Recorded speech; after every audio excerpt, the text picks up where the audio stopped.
কক্সবাজারের বাঁকখালী নদীর তীর সংলগ্ন এলাকায় ২০ শতক জায়গাতে স্ট্রবেরির আবাদ করে সফলতা পেয়েছেন দুই বন্ধু।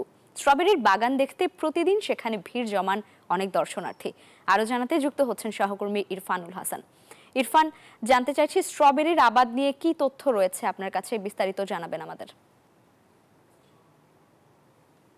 জি ধন্যবাদ আপনাকে। কক্সবাজারের সদরের বাংলা বাজার এলাকায় বাঁকখালী নদীর পাড়ে এখানে আসলে প্রবাস ফেরত দুই বন্ধু চাষ করেছে স্ট্রবেরি। আপনাকে একটু দেখাতে চাই, আমার পেছনে একটা স্ট্রবেরি বাগান। এখানে তারা বিদেশ থেকে মূলত এসেই এই স্ট্রবেরি বাগানটি আসলে শুরু করে স্ট্রবেরি চাষ, এবং কক্সবাজারে প্রথম কিন্তু তারাই স্ট্রবেরি চাষ শুরু করে। এবং তারা বলছে যেটি যে আসলে স্ট্রবেরি চাষ করার পরে কক্সবাজারে প্রথম করার পরে তারা খুব শঙ্কায় থাকলেও এখন লাভের মুখ দেখছে। এবং কক্সবাজার এই ঈদে জামা জুতো অ্যাকসেসরিজের ডিসকাউন্ট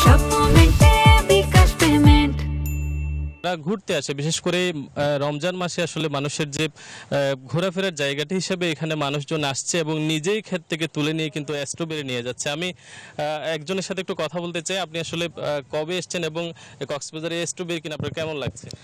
ধন্যবাদ। আমি একটু আগে আসছিলাম, যেহেতু স্ট্রবেরির দেশি ফল সেজন্য এটা দিয়ে ইফতার করবো এই উদ্দেশ্য করে আসছি। এখন আমি হাফ কেজি নিচ্ছি আর কি। কত টাকা? হাফ কেজি 600 টাকা।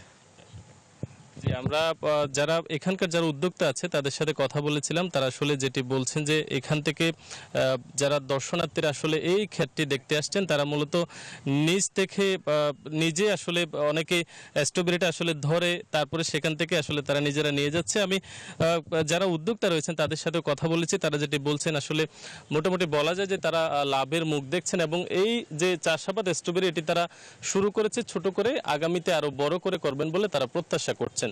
তো এই ছিল কক্সবাজারের স্ট্রবেরি চাষ থেকে আমার কাছে থাকা খবরাখবর।